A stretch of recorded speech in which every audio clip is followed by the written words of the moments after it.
For today, what we are going to focus on is the question of, what are other PhDs out there doing? What are people like me? What are people with my skills or my interests or my values?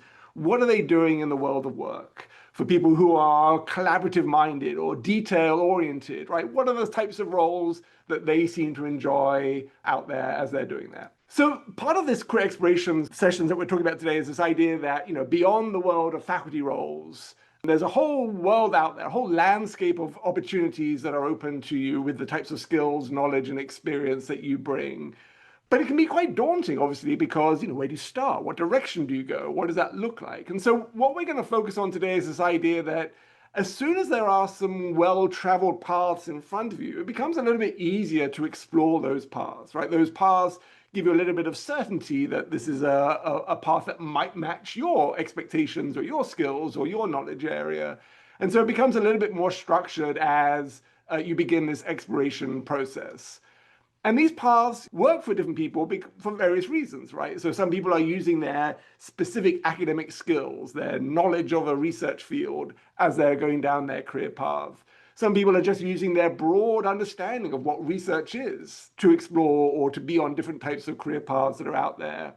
Some people know someone who's in a field or an industry or a role, and they've leveraged that to start their own journey down that career path.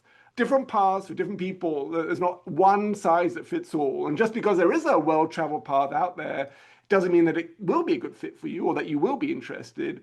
But it certainly tells you something. It tells you that someone like you, with skills like you, with interests like you, with values aligned with your values, found a path that they could pursue and move forward as a professional, right? So it gives you some certainty around that. We touched on this last time, this exploration roadmap. Yes, it's very complicated, but it is a path, right? And all paths, they're not always straight, they're not always direct, but they will take you to where you need to go. And you can, take detours along the way as you explore different options. Now, when you are looking at the paths that other people have traveled on, some of the questions that you are trying to get answers to that we'll touch on as we talk about sort of the networking side of things in the next session are the ones that I've listed here, right? So you're trying to get answers to these questions so that you can use this information to chart your own course. How is it that people made their own decisions? Can you use a similar framework to make your decisions?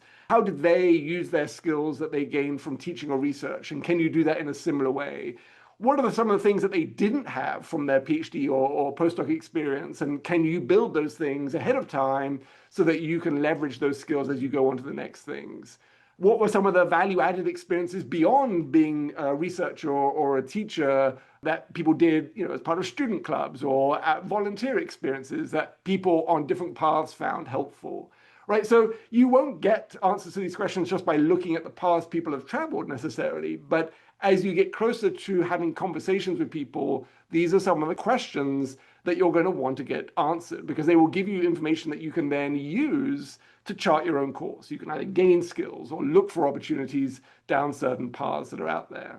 So the resources then that we're going to cover today are these ones. We'll talk about some of the survey data that we have. We'll talk about these alumni tools that are available to you that are very helpful as you think about, making connections, but also just doing research, right? You don't have to have a conversation with someone to understand a little bit about the paths that they took or the steps that they took to get to where they are, right? So even if you don't want to prioritize at this point in time having a lot of conversations, there's still a lot of information that you can get from looking at people's trajectories. Okay, so the first thing we're going to look at is the first destination survey data that career services collect. So upon graduation, we send a survey out to every undergrad, every master's student, every PhD student to get a sense of where they are going next, right? What is going to be their work? Now, some people are going on to additional study. Some people have a job lined up. Some people are still seeking those jobs. There's no good or bad answer. There's just data that people can leverage. So on the Career Services website, you're going to click on these Outcomes tab. And then under the graduate student section, you're going to go to Outcomes Reports by School. These are static reports, but they give you information over the last 5 years for the different schools at Penn. So if we look at, for example, the combined graduate report that includes arts and sciences and the Perelman School of Medicine and places like that, we'll use that as sort of as a good sample report, right? So you can flick through this in your own time. It gives you a sense of the data that we have in terms of the full-time employment versus still seeking rates. Again, we only have the data that we have for people who complete the report. So the more people who complete the reports, the more accurate the data are. We always present what the response rate is or the knowledge rate is as we go through this, so you'll always have a sense of what that looks like. We'll show where the PhDs go, right? Where are some of the roles that they're looking for? Where are some of the different destinations that they have internationally and in the US itself? And then we sort of break down the different industries that are common paths taken by PhDs from these different fields, right? So humanities and social sciences broken down. These are some of the paths that are out there. Higher education has its own breakout box here. So you can see people applying for faculty roles or staff roles or other postdoc roles that they might be exploring as part of their process there, right? So these are just data, give you a sense of some of those destinations out there. Here's the STEM version, again, slightly different in terms of having more biotech and pharma and healthcare side of things, but also with that call-out box. Now, the key difference, obviously, between humanities and social sciences and STEM is that many STEM PhDs go straight into a postdoc, and then they pivot from a postdoc. Many humanities and social sciences go, if they're applying for faculty roles, and where there are faculty roles, they go straight into those without necessarily doing a postdoc. So that's a slight differentiation just between the disciplines there. You can also jump then into the specific programs or majors or however you want to sort of consider your sort of PhD program. And these are the data that we've collected from this year's worth of people who are part of each year's survey, right? So there's May, August, December graduation dates, and we collect data across those for each year.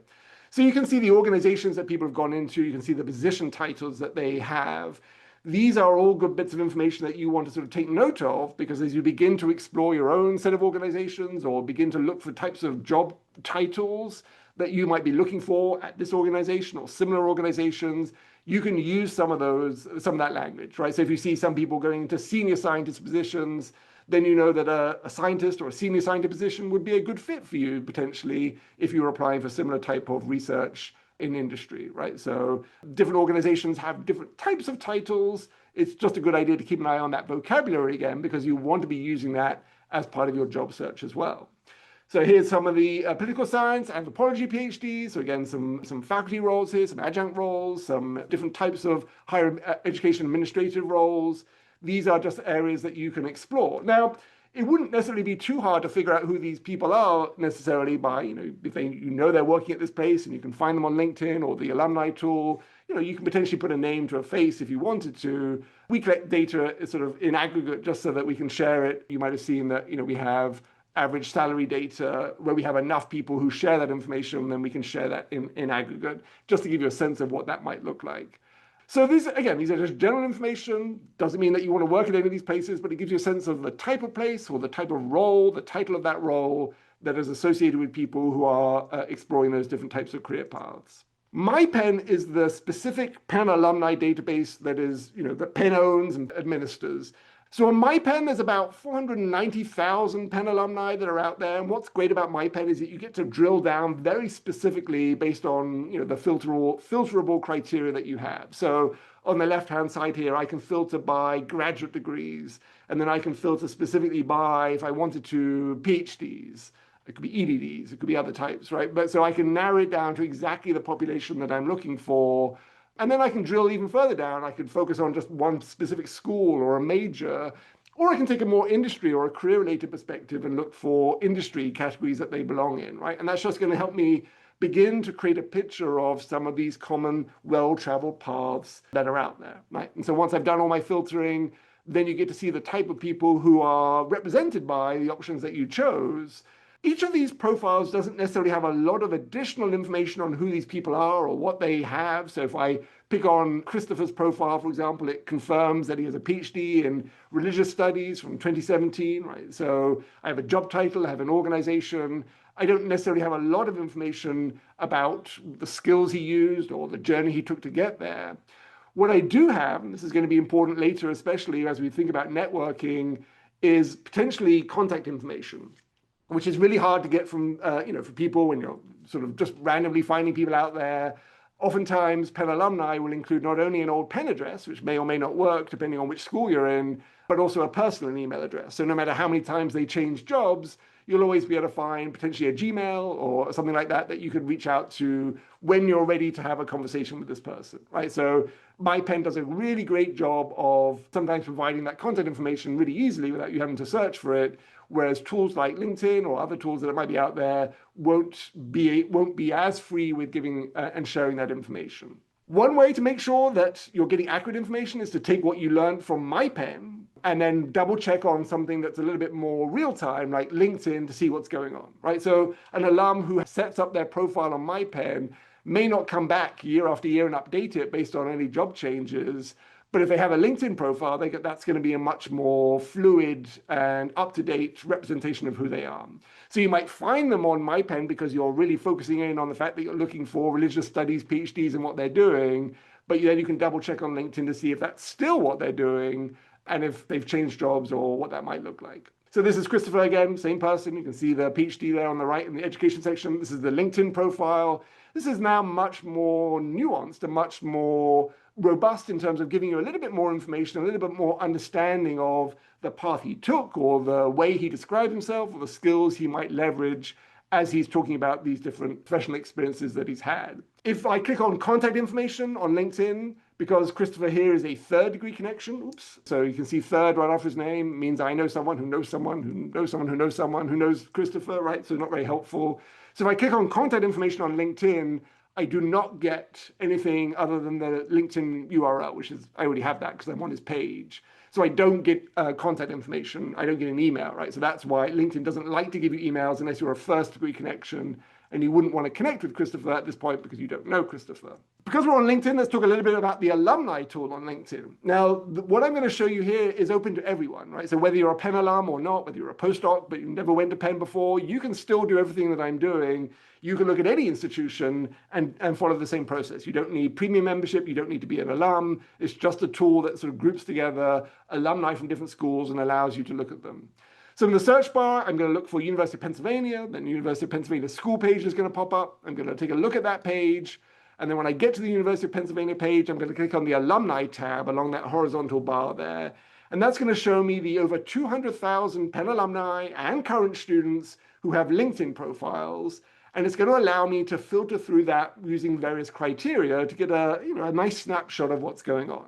So out of that 202,000, I can narrow that down based on where they work. So you can see the common paths that people take, where they live, which is usually where they work or where they study, the role that they play. So if you're a current student or a postdoc, you'll probably be education or you'll probably be research. Other people have different roles, consulting, project management, media, communication role type things. So there's different dimensions there that you can filter on. It includes what they're skilled at, right? So you can filter on a skill. I have this skill. What do other people with this skill do? What types of roles do they have if they do ethnography, right? So you put in ethnography and it gives you a sense of what people who say that they have that skill are doing in the world. And that gives you a sense of what you might explore doing as well. And then the last two areas that you can filter on is what they studied. So if you're only interested in people that are studying your specific field, you can narrow it down by that. The LinkedIn fields are not a direct match to Penn fields. So your specific degree or program may not have exact language here, but you'll find similar language. You might have to pick 2 or 3 options that sort of overlap with your area, but you can usually find that. And then how you're connected. Again, we're not going to focus on that too much yet because that's the sort of the networking side, but we will touch on that later this afternoon. You can also then do one keyword search, right? So you can filter on any of those parameters and then also do one keyword, right? So this here is me looking at people who studied anthropology, who are Penn alumni, with a keyword being marketing, and that's going to give me the ability to see the 474 people who fall into those categories.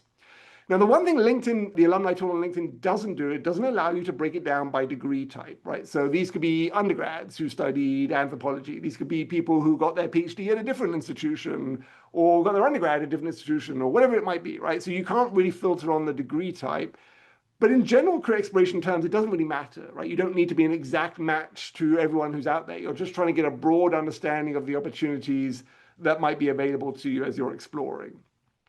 So of these 474 people, I can scroll down on LinkedIn, and these will be the people that pop up right here, right? So these are just people, Penn alumni with an anthropology background, doing something related to marketing that LinkedIn has pulled from their profiles. So if I took Thomas Hardy, he was in that list there, I can see that he has a PhD in anthropology, graduated in 2019. He has a nice headline here that describes some of the skill sets and attributes that he wants associated with his professional brand. Always a good thing to take a look at because eventually your LinkedIn profile will have a headline too, if it doesn't already, that highlights the things that you want people to know about you.